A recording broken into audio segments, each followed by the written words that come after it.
What you say? What's happening, everybody? This is Joseph R. Wheeler III, artist, founder, president of the ONYXCON Foundation. Another Chit Chat live with y'all. What's happening? I hope everybody's well, wherever you are in the world. Shout out to my monetization nation, all my subscribers. Y'all are the reason for the season.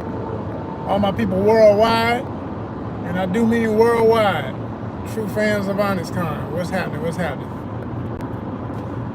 So yeah, I just wanted to talk with y'all like I often do daily. I try to anyway daily. When I'm out on my errands or whatever else I gotta do, I make sure I check in with y'all, holler at y'all, see what's good with y'all. So yeah, I was watching a classic, y'all, an absolute classic. Speaking of some good stuff to watch any time of year, but you know, it's Halloween and costume ideas, creepy, freaky, weird stuff. You know, hey, I got one for you if you haven't seen it. Where you been if you haven't seen it, but I ain't gonna rub it in your face too much. But on Netflix, if you haven't seen the anime for Cyberpunk 2077 Edge Runners, okay? Historic film, all right? I think it's like 10 episodes. Historic.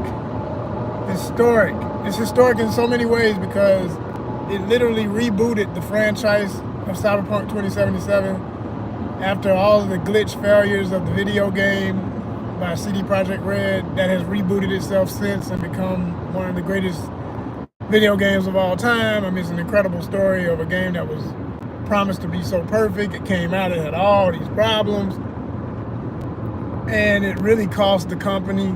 It was literally taking the company's stock down and everything.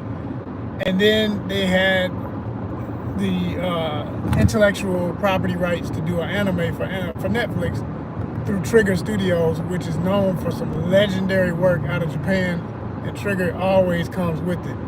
So this is no exception. To me, it's one of the best animes of all time, quite frankly, straight up. And I know that's hard to say in a world of young folk who think they invented anime, because you know, folks in their teens and 20s and even 30s. Y'all forget us folk in our 40s or even older than me. Like, we witnessed the beginning of all that. So what y'all go crazy about and get all extra about with certain series that are out now, you know, your Narutos and One Punch and all that stuff. I mean, it's cool. It's cool.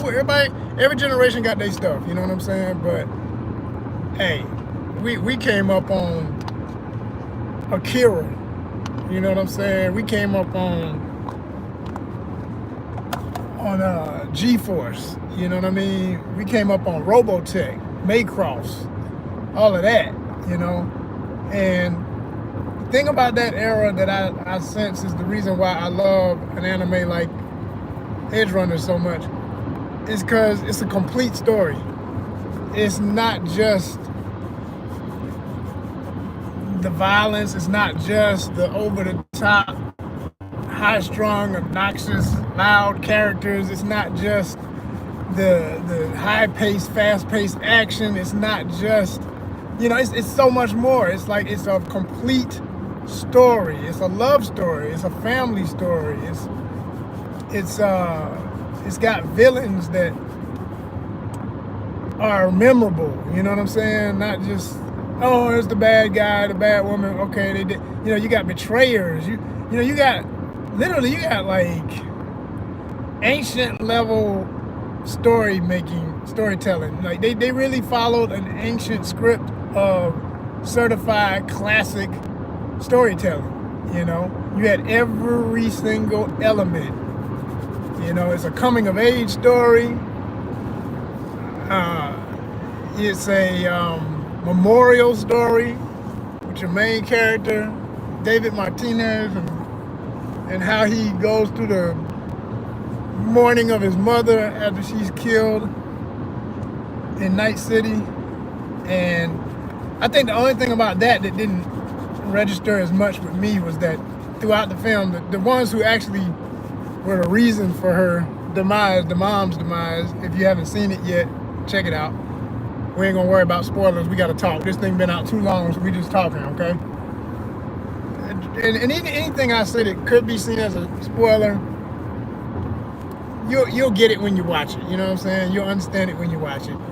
But yeah, Cyberpunk 2077 Edge Runners, if you're just joining us, is an absolute classic. And I was saying that David Martinez's character, the main hero of the story, when we first meet him, his mother is working all kind of crazy jobs and trying to get her son to be a corporate honcho at Arasaka, which is one of the biggest military-based companies in this futuristic world.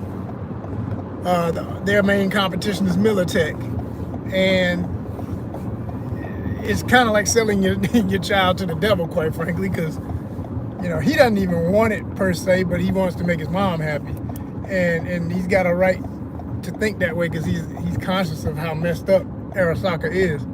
They're a very corrupt company, like a lot of huge conglomerate corporations.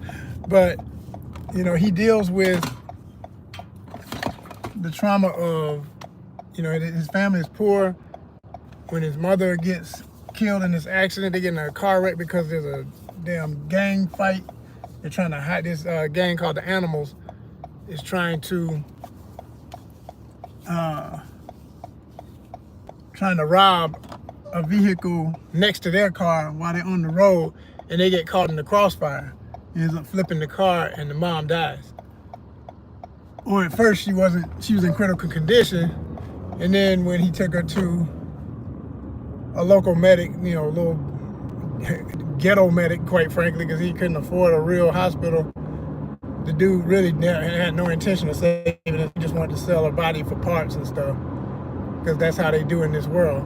And it's very, I always say cyberpunk as a genre is very realistic for how modern society is and where it's going, but it's just brought to the ultimate extreme. It's like, if you can't pay your bill, yeah, we all know you get kicked out if you can't pay your rent, you can't pay your mortgage, whatever.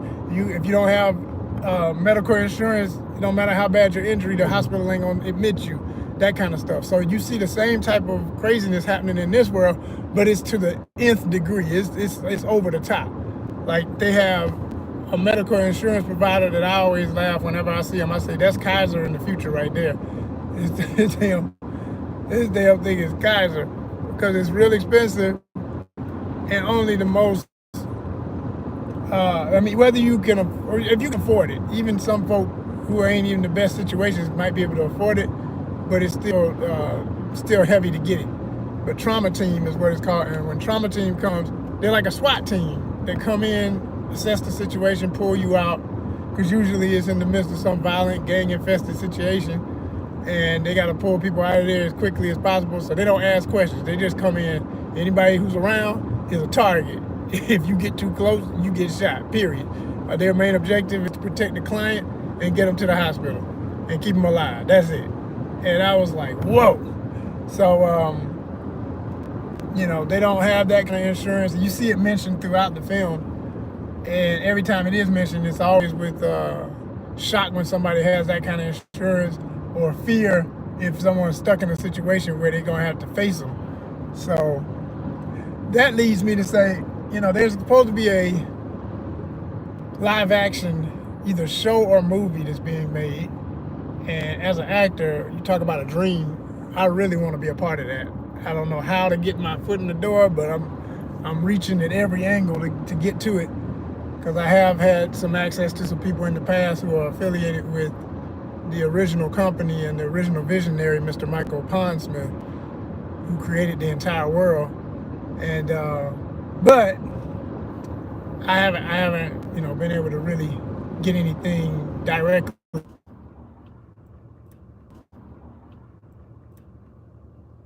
Okay, I was saying I did a short film called Cyberpunk 2077 Unfinished Business, and in it I created my own character.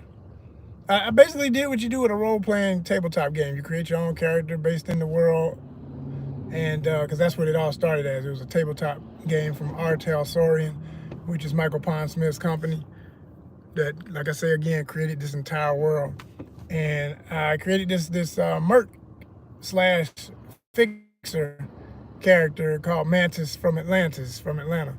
And I won't tell you no more. I'll just say look for it here. Look up Cyberpunk 2077, Unfinished Business. Let me know what y'all think of it. I'm very proud of that piece. It was literally just something that I had a passion for doing once I found out about a certain story arc in the actual canon of the game, where your main character V is talking to one of the fixers, Padre, who's the leader of one of the leaders of the Valentino gangs, and he asked him, he had just back in town, V had just got back in town, he asked him, how was Atlanta? I said, what, man? I'm talking about the first time I played the game, to hear that got me so excited, because, that's my hometown. That's where I'm from. That's where I'm at. And anytime ATL gets mentioned, it gives me chills.